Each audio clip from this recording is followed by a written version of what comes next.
David Valdez sat alone, overcome by silent anguish as hot tears traced paths down his cheeks. Spread before him lay undeniable proof, photos, and a private investigator's detailed report confirming his deepest fears.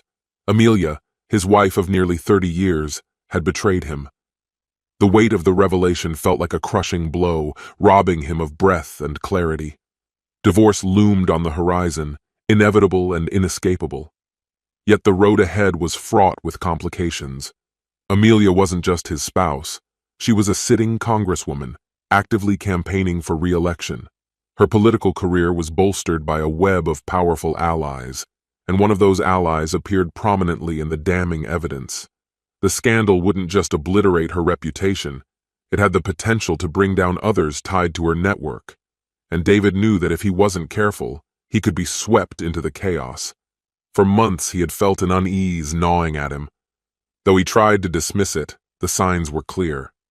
Amelia's relentless schedule had always kept her busy, shuttling her between fundraisers, interviews, and high-profile meetings with global leaders.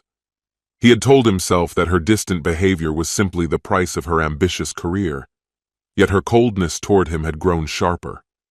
Gone was the pride she once showed in him, the self-made entrepreneur who built a financial consultancy from scratch and turned it into a multi-million-dollar enterprise. Instead, she now regarded him with disdain, as though he were an inconvenience rather than a partner. Over the past year, her dismissiveness had grown intolerable. No matter how hard he tried, nothing seemed to please her. Amelia had once reveled in the fruits of his success, the sprawling mansion, the luxury cars, and the comfort of their children's fully paid college educations. But now, she treated him like a servant, tossing her coat at him without so much as a glance. The intimacy they once shared had dwindled to a distant memory, replaced by a cold and transactional dynamic devoid of passion. The final crack in their facade came 3 weeks earlier at a political fundraiser. She maintained her public persona effortlessly, smiling as he accompanied her to the car. But once inside, her relentless stream of complaints filled the silence, testing his patience. At the event, she mingled with the influential elite, performing her role as if their marriage were flawless.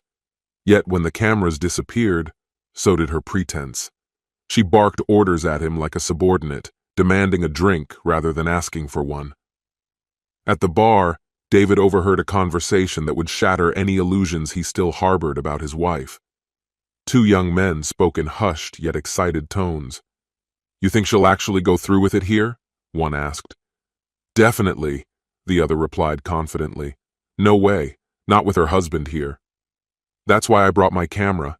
This is front-page gold." The exchange sent a chill through David. Political scandals were nothing new, but the idea that they were discussing Amelia was unthinkable. Returning to the table with drinks in hand, he found her seat empty. Assuming she was preparing for her speech, he wandered backstage, only to stumble upon a devastating scene. Behind a curtain, he saw Amelia locked in a passionate embrace with Larry Gallagher, a powerful party leader. Their kiss was anything but discreet, and the familiarity of Gallagher's hands on her was sickening. Her eyes shone with a desire he hadn't seen in years. Their exchange burned itself into his memory. "I can't wait for later," Gallagher murmured. "I'd rip this dress off right now if I didn't have to give a speech," Amelia responded breathlessly. "What about your husband?" Gallagher teased. "He's pathetic," she scoffed. "He'd probably apologize and slink away." David retreated quietly, his stomach churning with rage and heartbreak. Back in the ballroom, he spotted the 2 men from the bar. Gathering his courage, he approached them. "Excuse me," he began, his tone steady but firm. "Could I have a word with you?" The men looked at him cautiously until one of them recognized him. "You're Congressman Valdez's husband, aren't you?" "Yes," David confirmed, shaking their hands. "And I overheard your conversation earlier. Were you referring to my wife?" The men exchanged nervous glances. "We were. Sorry about that." "Call me David," he said, his voice steady. "And don't apologize. Are you journalists?" "Not exactly," one replied. "We run an independent blog exposing corruption. Party lines don't matter to us." David respected their honesty. "Good. Would you be open to discussing this further, off the record, after the event? They agreed, and for the first time that evening, David felt a spark of resolve ignite within him. Amelia had underestimated him, treating him as if he were an afterthought. But now, armed with the truth, David knew he wasn't going to let her betrayal define him. She was about to realize just how wrong she had been. "Understood, Mr. David," the man said with a curt nod. "Isn't your wife joining us, though?" "Not likely," David replied, his voice tinged with irritation. His gaze wandered to the podium, where he spotted Amelia scanning the gathering, likely searching for him. "They'll probably get started any moment. Let's chat after, okay?" "Sure thing," the man agreed, stepping aside. David turned back to his table, his mind awash with conflicted thoughts. How could Amelia do this, jeopardize their bond, after everything they had shared? Had he let her down somehow? Or was it something deeper, a hunger for influence that he couldn't compete with? He needed answers, and he needed them now. As he approached their table near the stage, where the evening's speeches would unfold, Amelia marched toward him, her expression stormy. "Where have you been? My drink's warm now," she snapped. David raised his beer and took a deliberate sip, unfazed by her scornful look. Her eyes flicked to the bottle, and she grimaced. "Must it always be beer? Can't you choose something more refined for once?" "Drop it," he muttered, his tone low but firm. Her eyes widened in surprise, caught off guard by his rare defiance. "I went out of my way to get your drink," he added, his voice sharp. "If it's warm, that's on you. I like beer. You've got plenty of sycophants here. Why not ask one of them to fetch you another? Or better yet, get it yourself. I'm not your errand boy." Amelia stiffened, her lips parting in shock. "Well, that's not what I've heard," David interrupted, a sardonic smile curling his lips. Her head jerked toward him, her voice hard with suspicion. "And just what is that supposed to mean?" "You're clever. Figure it out," he replied with a dry chuckle, brushing past her. "I don't know what's gotten into you, David," she snapped, her voice carrying a sharp edge. "But whatever this is, drop it. Tonight is critical, for me and the campaign." "Yes, ma'am," David quipped, layering his words with mock servitude and an accent he knew would irritate her further. Her glare lingered before she spun on her heel and stormed off toward the stage's rear. A few moments later, Larry strolled over, his ever-present smirk firmly in place. Extending a hand, he said, "Great to see you here backing Amelia tonight." David ignored the gesture, his jaw tightening. "What do you want, Gallagher? Another handout?" Larry chuckled. "Take it easy. Just thought I'd mention that Amelia and I have a meeting with the higher-ups after the fundraiser. It might run late, but I'll make sure she gets home." David's mouth curled into a biting grin. "Be sure to bring protection," he said coolly. Larry froze, his confidence faltering. What? I need to go prepare," he mumbled, hastily retreating. The event commenced with Larry taking the stage, cracking lackluster jokes before introducing Amelia as the night's keynote speaker. The crowd erupted into enthusiastic applause, their energy palpable. David, however, rose slowly and clapped with deliberate indifference. Amelia stepped up to the mic, her smile radiant as she soaked in the adoration. She launched into her speech, tearing into political opponents and reiterating promises of change, a familiar performance. David let his attention drift to his wedding ring, his mind replaying scenes from their early days. Back when Amelia was on the city council, then climbing to the state legislature and eventually Congress, he had been her unwavering supporter. Her charisma, intelligence, and knack for captivating people had drawn him in completely. But those moments felt like relics of a different lifetime. As he watched her now, he could almost imagine devilish horns crowning her head. When the applause signaled the speech's end, David offered a perfunctory clap, his disinterest glaring. Amelia returned to their table, her smile faltering at his lack of enthusiasm. "What didn't you like about my speech?" she asked, irritation creeping into her tone. He shrugged. "Nothing really. I've just heard it all before. You've been giving the same speech for a decade. I figured, with all the time you and Gallagher spend together, You'd come up with something new by now. Her jaw clenched. What exactly are you implying? Nothing, he replied evenly. You asked, I answered. Larry reappeared, his grin as unrelenting as ever. Wasn't that an incredible speech? He said, trying to diffuse the tension. David didn't think so, Amelia said tersely. Larry's brows knitted together. Why's that? David smirked. As I told my wife, with all the time you two spend together, I figured you'd have thought of something fresh by now. Larry laughed awkwardly. If it works, why change it? Anyway, about that donation, you'll get something, David said flatly, though inwardly he thought, maybe a piece of my mind. Amelia turned to him. I'll be in meetings for a while. Head home. I'll catch up later. Yeah, Gallagher already mentioned it, David said, his gaze pointed. Just clean up after yourself before you come back. Amelia moved to kiss his cheek, but David turned away, striding off without a glance. She watched him leave, her face taut with unease. What's his deal? Larry asked, frowning. Amelia exhaled sharply, shaking her head.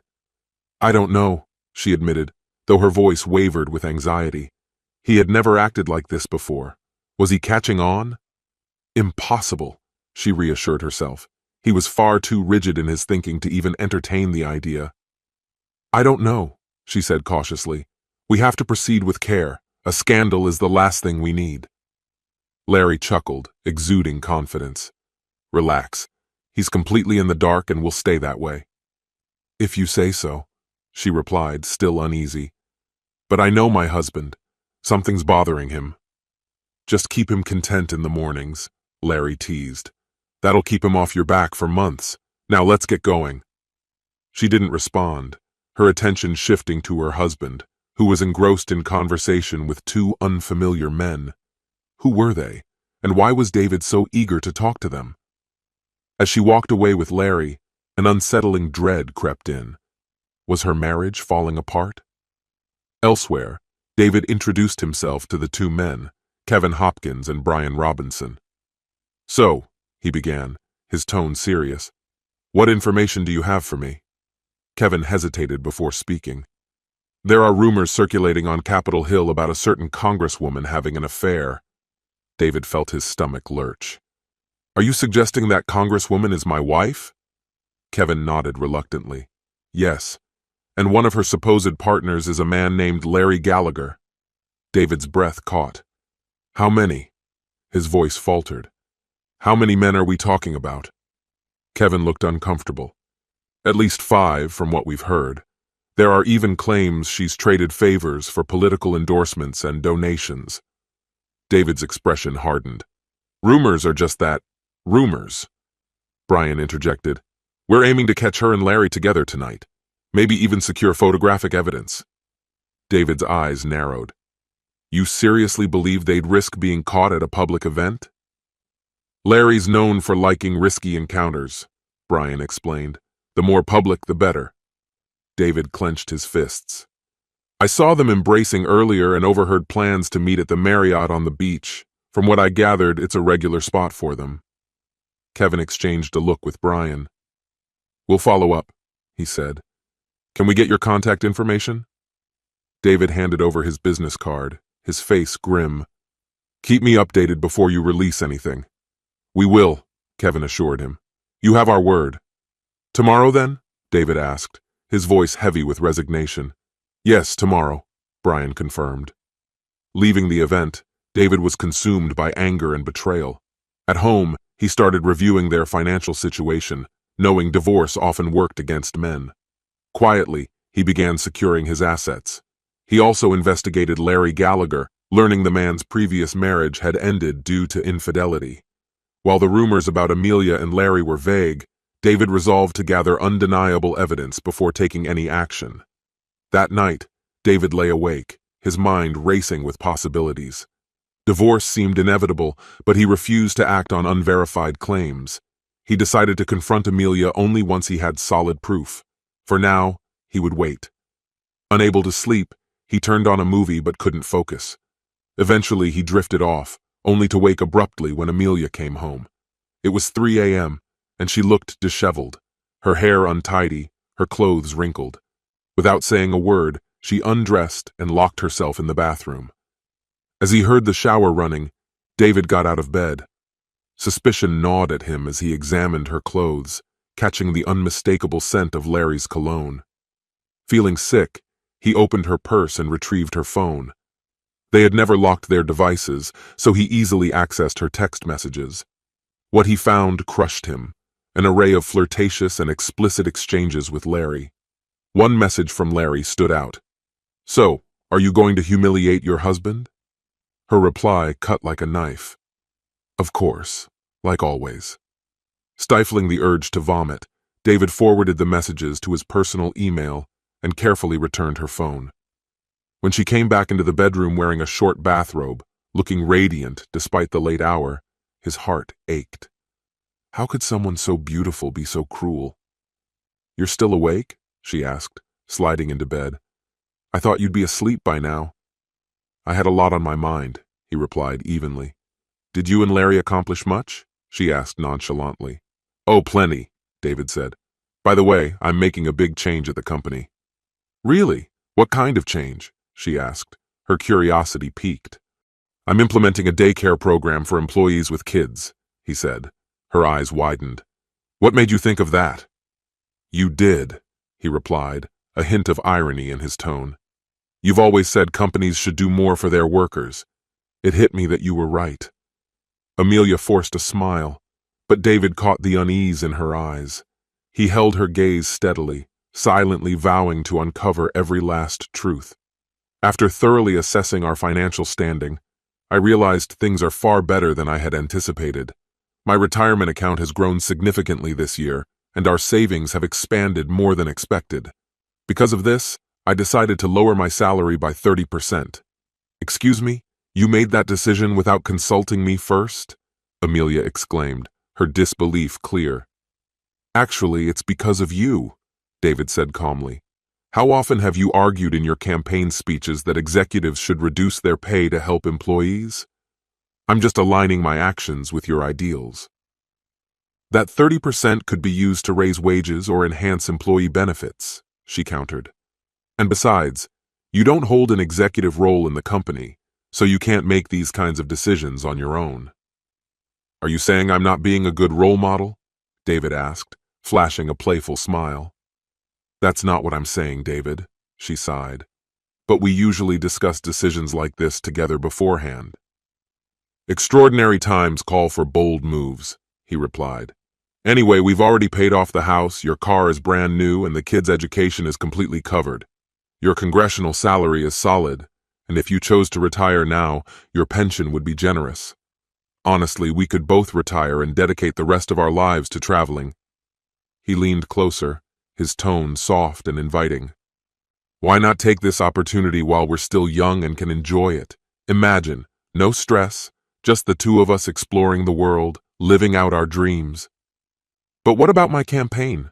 Amelia asked, hesitating. "Forget the campaign," David said, cutting her off. "We've already sacrificed so much of our marriage for it. Announce your retirement tomorrow. Say you want to prioritize family. People do it all the time in politics. Eric can step into my role and I can train him in a week. Let's make this about us, just you and me against the world." "Why don't you join me in Washington instead?" Amelia suggested. "There's plenty of room in my apartment." "And what would I do there?" David shot back, his tone sharp. "Be a stay-at-home husband? Watch you disappear into endless meetings, doing who knows what with who knows who? And let's not forget, I can't stand Washington. It's a swamp, oppressive in the summer and outrageously expensive." Amelia's expression shifted to concern. "David, this isn't just about money, is it? What's really going on?" After a pause, David finally spoke. "I feel like our marriage is unraveling and there are rumors. They're getting to me." "Rumors? From where? Those kids at the fundraiser?" Amelia asked incredulously. "David, they're baseless, just political mudslinging. Do you honestly think I'd cheat on you?" David's face was unreadable as he responded. "Lately, I'm not sure what to think." Amelia softened her tone. "I know I've been distant, and I regret that. But you're the only man I've ever loved, David. Then why have you been so cold with me? he asked, his voice laced with frustration. I love you, she insisted, reaching out to him. But when she tried to connect with him, he gently turned away. Not tonight, he murmured. I just can't. Amelia, disheartened, lay back on the bed. I have to leave in the morning, she said quietly. They've called me back to Washington. For what this time? David asked, his voice deliberately flat. Mila Perez was arrested, and we need to elect a new speaker, she explained. David vaguely recalled the story, a botched coup attempt involving the First Lady. And how long will you be gone? He asked. About a week, maybe 10 days, she replied, avoiding his eyes. Fine, he muttered, turning his back to her. When she leaned in for a kiss, he gave her a brief peck on the cheek. Good night, he said, lying back down. As Amelia turned away, tears silently streamed down her face. David drifted off to sleep, oblivious as she slipped out of bed in the early hours. She showered, dressed, and packed her things. At the door, she paused to look at him one last time. Leaning down, she whispered, I'm sorry. I do love you, and kissed him softly. When David woke up later, he showered, came downstairs, and found a note near the coffee maker. It read, My dearest David, please know I love you more than anything. I'll call once I'm settled in D.C. I already miss you. All my love, Amelia. David stared at the note, his expression growing darker. How could she profess her love while sneaking around with Larry, or whoever it might be? Shaking off his thoughts, he headed to work, instructing Scarlett, his receptionist, to screen his calls. Around midday, his phone buzzed with an incoming call from Brian. He answered quickly. Hello? Mr. Valdez, it's Brian Robinson. We met at the fundraiser last night. I remember. What's going on? David asked. There was a pause before Brian responded. We've obtained some incriminating footage. You'll want to see this. They had pinpointed the hotel room Larry favored. Always the same one, like clockwork. It seemed the man wasn't too concerned about discretion. How many women was this guy juggling? David wondered bitterly, a gnawing sense of resentment taking hold. Send me everything you've got, David instructed, his tone unyielding. It's coming your way now, came the reply. By the way, is your wife still heading back to D.C.? She is, David confirmed. All right, we'll pull back for now, but this can't stay on ice forever, Brian cautioned. I get it, David said with a weary sigh. Just give me about a week. I have a plan. Understood. Let's stay in touch. Thanks, David said before ending the call. Almost immediately, a notification pinged on his phone. Opening the email, he found a video attached. His stomach churned as he hesitated, then tapped play. The footage began with Amelia walking arm in arm with Larry, her hand resting casually on his waist. The scene transitioned to an unmistakably compromising position. The video was grainy, shot from what appeared to be a neighboring building through a window, but it was damningly clear. There was Amelia, undeniably with Larry. David couldn't watch anymore. He stopped the video and dialed his attorney, Tyler Scott. David, what's going on? Tyler answered cheerfully. I need to meet you this morning. Do you have time? David asked, his urgency unmistakable. Yeah, I'm free until 10. Can you swing by now? I'm on my way. Coffee will be waiting, Tyler said reassuringly. Within the hour, David sat in Tyler's office, nursing a cup of coffee as Tyler leaned back in his chair. So, what's up? Did you come here to gloat about beating me at golf again? Tyler teased. This isn't a social visit, David replied, his voice heavy with seriousness. I need your legal advice. Let me guess. Family law? Are we talking divorce? Tyler's tone shifted instantly to professional concern. David nodded reluctantly. Yes, it's headed that way. He handed his phone to Tyler, playing the video. As Tyler watched, his expression grew grim. David, I'm really sorry. I never would have expected this from Amelia. There have been whispers, David admitted, his tone bitter. Rumors about her seeing other men, even making arrangements to secure campaign support. But until now, it's all been just that. Rumors. Where did this video come from? Tyler asked, frowning. Some bloggers I spoke to at a fundraiser last night. They clued me in about the rumors and sent me this, David explained. Tyler nodded thoughtfully. It's incriminating, no doubt. But remember, this is a no-fault divorce state. Unless she contests the divorce, evidence like this won't carry much weight in court. What should I do next? David asked, his voice lined with frustration. Are you absolutely certain this is what you want? Is reconciliation completely off the table? Tyler asked carefully. David's reply was firm. Amelia knows my stance. Infidelity is a deal-breaker. All right then, what's your ultimate goal here? A fair settlement, David said simply. I know this could hurt her politically, but she has the option to step away gracefully. Got it. I'll have my team dig deeper and start preparing the paperwork. Where is she now? Tyler asked. She's staying at her place in D.C., David said. Good. That gives us a bit of time to strategize. I'll have her served once she's back in town. In the meantime, stay calm. No impulsive moves, Tyler advised. I understand, David assured him. After writing a retainer check, David left the office and returned to work, though his thoughts were clouded by anger and a thirst for retribution.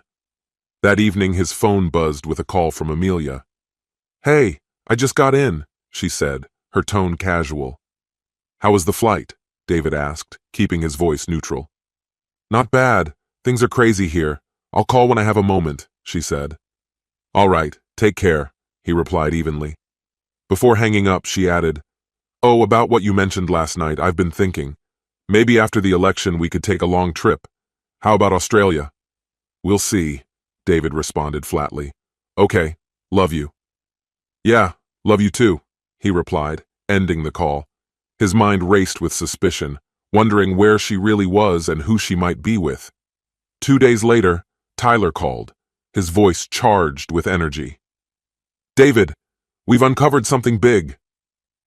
David arrived at his friend Tyler's place, but instead of Tyler, a sharply dressed man with a folder in hand greeted him. The stranger handed over the folder with a somber expression. It's best if you review these at home, Mr. Valdez, he suggested, his tone heavy with implication. He also handed David a flash drive. There's a video included if you need undeniable proof. A chill coursed through David as he hesitantly opened the folder. Inside were photos, images of Amelia, his wife, with 5 different men. Among them, one picture stood out. Amelia in her apartment, seated with 2 men, one of whom David instantly recognized. Who are they? David asked, his voice a mix of anger and disbelief. The investigator explained calmly, The older gentleman is Senator Ramirez, and the other is his chief of staff. David felt a knot tighten in his stomach. Senator Ramirez wasn't just any politician. He wielded significant influence on the Senate Banking Committee. The investigator continued, The identities of the others are also confirmed. Tyler has the complete details. David pressed further, his voice trembling.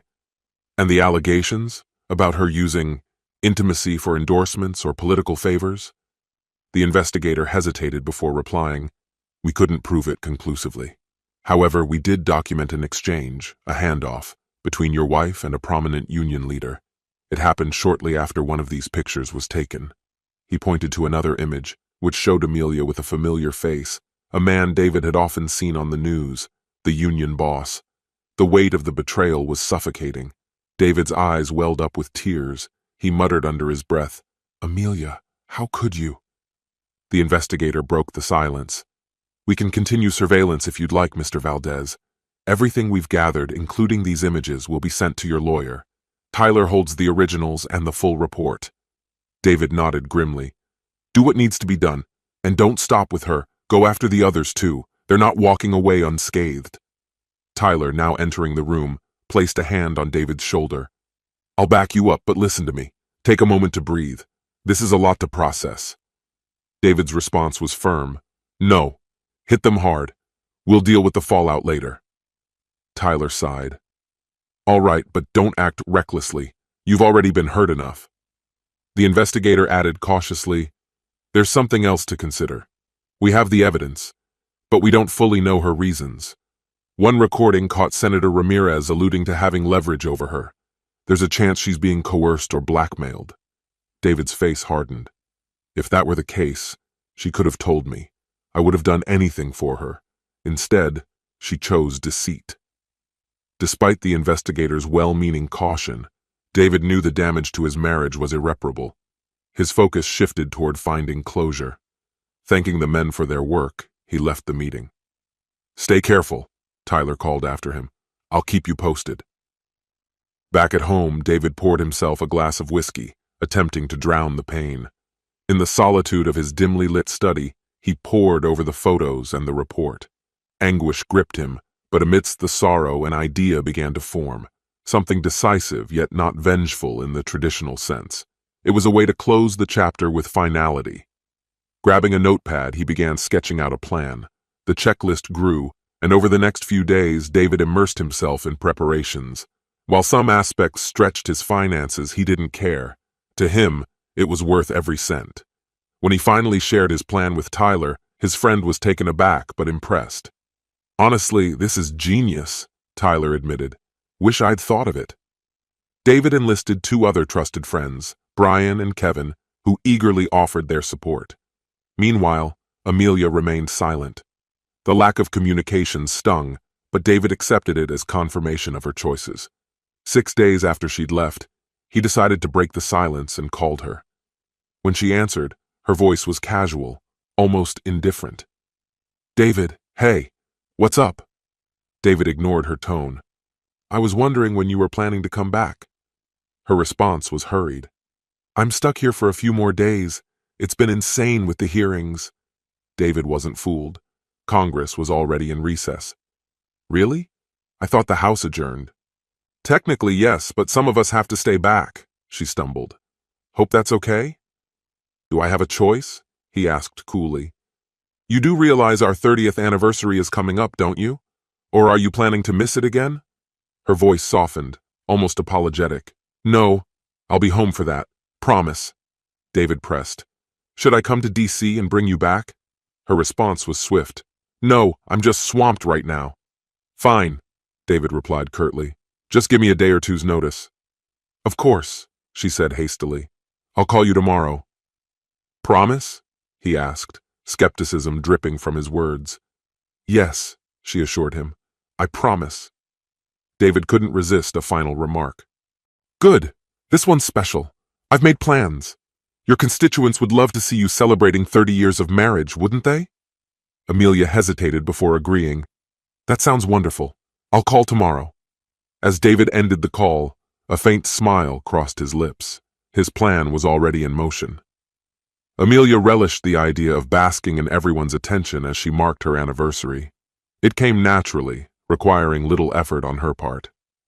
"Looking forward to hearing from you," David had told her. "All right, sweetheart. I'll call tomorrow." "Love you," she replied. "Same," he said, his focus drifting toward a stack of photographs sent by investigators. "Goodbye." True to her word, Amelia phoned David the next day with updates on her travel itinerary. "I'm flying out the day after tomorrow," she informed him. "I should arrive at the airport around 10 a.m. and drive straight home." "Great. I can't wait to see you. I've missed you," he said. "I've missed you too," she echoed, her voice warm. "Gotta go. Love you. See you soon." "See you then. Goodbye," David concluded, hanging up. As he set the phone down, he pondered whether she noticed his omission of "I love you." Amelia did notice, both that day and the one before. Subtle changes in his demeanor hadn't escaped her. However, she attributed them to the strain of his demanding job, resolving to dismiss her concerns and greet him with optimism when she returned home. For months, she had been preparing to close a chapter that had haunted the last year of her life. She only hoped her efforts wouldn't prove futile. "What's wrong, darling?" the man lying beside her asked after she ended the call. "I think my husband knows something," she admitted. "I'll need to make it up to him." "Forget him," he urged. "Come back to bed and I'll help you forget all about it." Shaking her head, she pulled away. "No, this has to stop. If David finds out, everything will fall apart." "Are you seriously willing to gamble it all? Don't forget the senator still has those photos and videos. He won't hesitate to use them if you cross him." "Ramirez can rot in hell," she snapped. "He's been blackmailing me for over a year. After what he pulled with Speaker Perez and Olivia Nguyen, I doubt he'll try something so brazen again." Maybe, but no one forced you into this mess.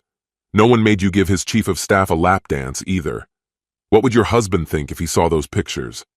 I was drugged. You know that, she shot back. I've been paying for that one night ever since. Of course I know, he said nonchalantly.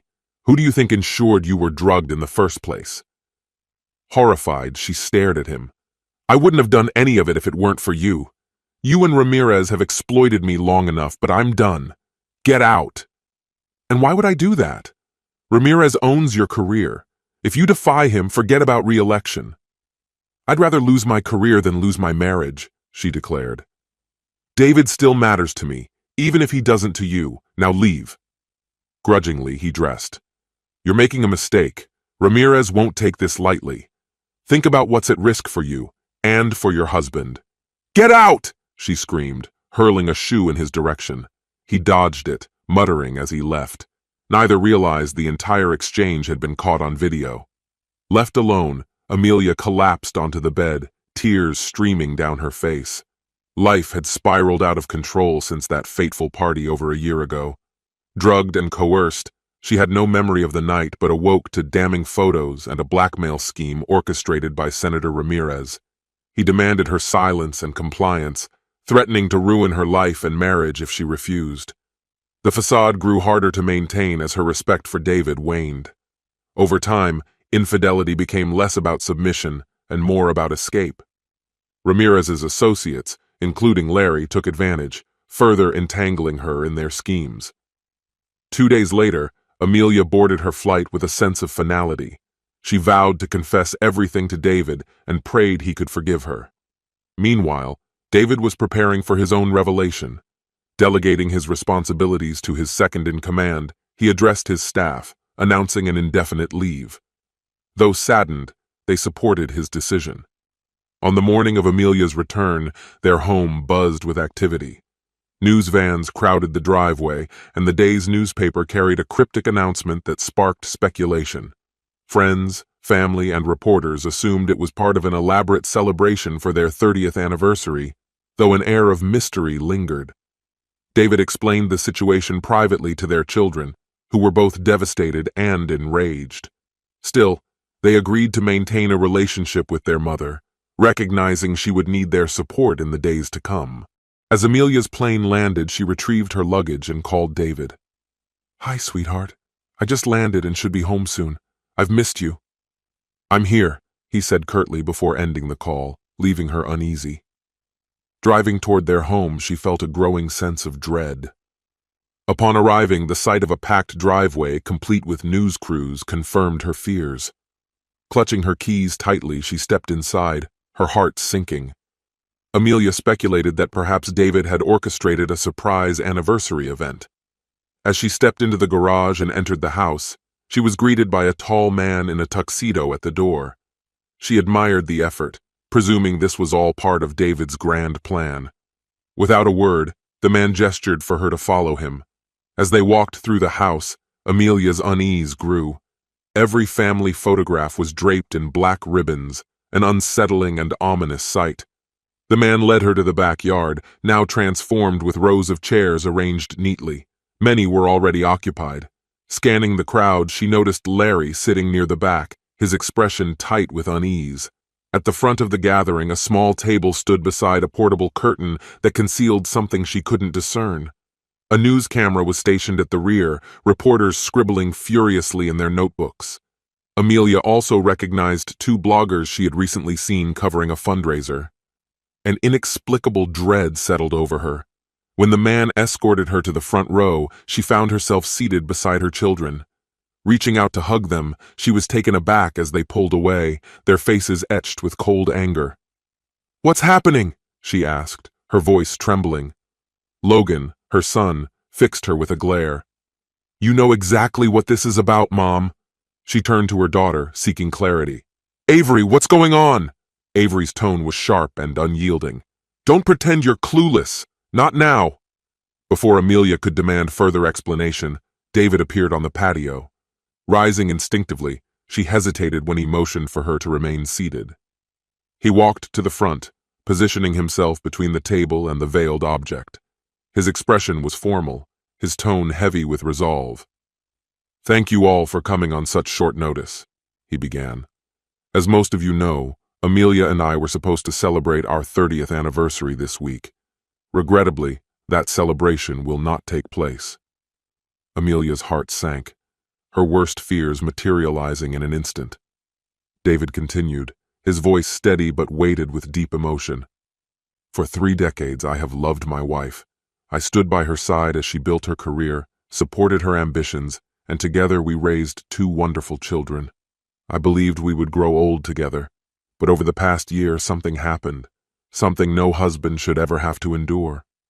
He paused, sipping from a glass of water. "Today, instead of commemorating our anniversary, I'm here to mourn the death of our marriage."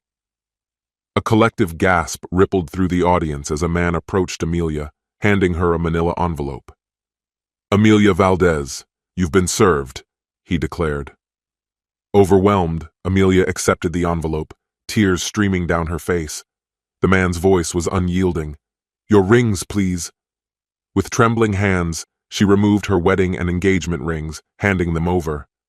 The man passed them to David, who placed them in a small box alongside his own ring.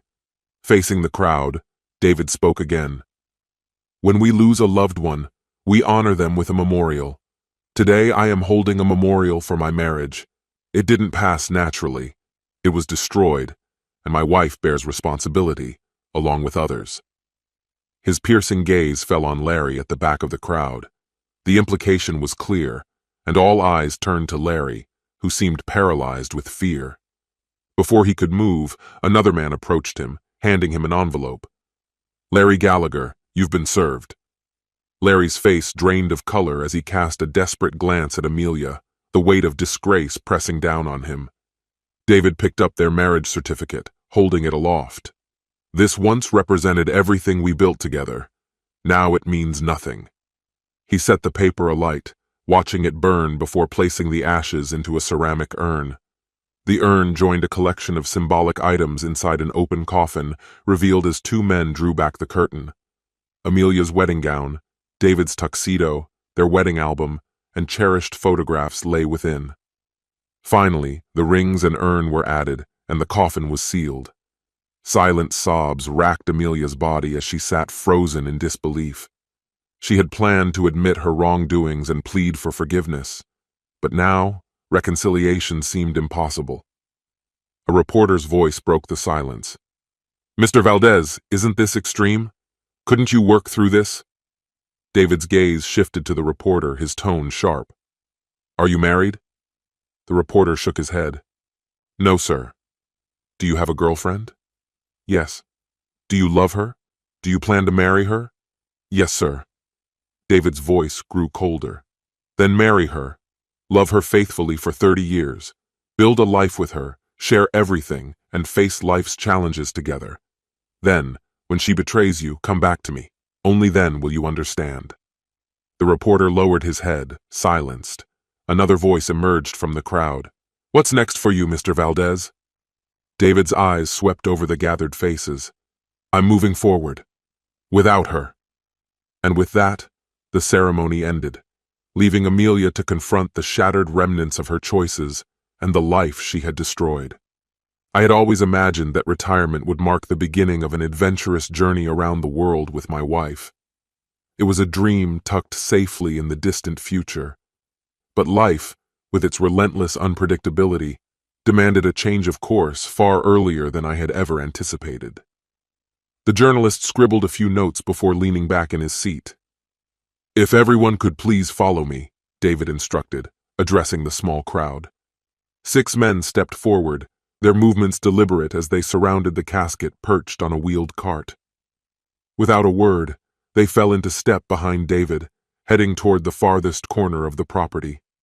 Amelia faltered as she approached, her children steadying her.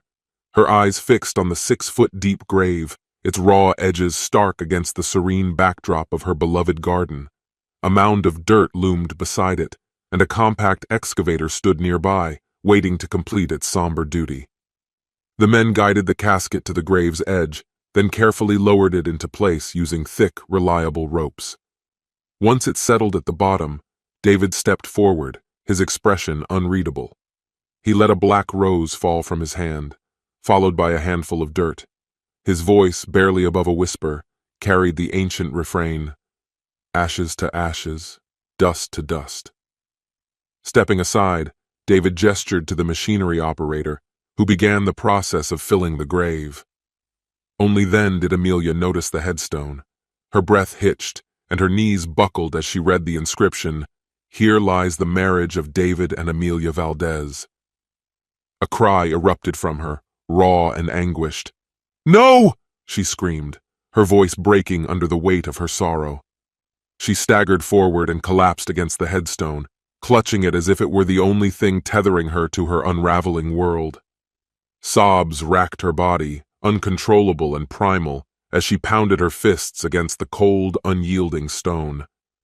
The presence of reporters and their cameras meant nothing to her. She was oblivious to their lenses, their questions, their curiosity. All that mattered was the life she had shared with David, the life that now lay buried beneath the soil. Her grief was unfiltered and all-consuming, spilling out for the gathered crowd to witness. David stood apart, his face impassive as he signaled for the onlookers to disperse. Gradually, the mourners began to trickle away. He hugged his children, whispering a quiet goodbye, then turned and climbed into his truck, where the essentials for his departure had already been stowed. With a final glance at the home they had shared for so many years, he allowed a single tear to escape before turning the key and driving away. Amelia remained by the headstone long after everyone else had gone. Her children stayed close, honoring David's request to watch over her. Even as darkness blanketed the garden, she refused to leave. Her tears seeped into the soil, her fingers gripping the earth as if she could unearth what had been buried there. She clung to the faint, desperate hope that this was a cruel joke, that David would return, that the marriage he had so decisively laid to rest could somehow be reclaimed. Never in her darkest imaginings could she have believed that he would take such an irreversible step. My friend, and this is the end of the story. If you liked this story, then put your royal like and subscribe to the channel. May the force be with you.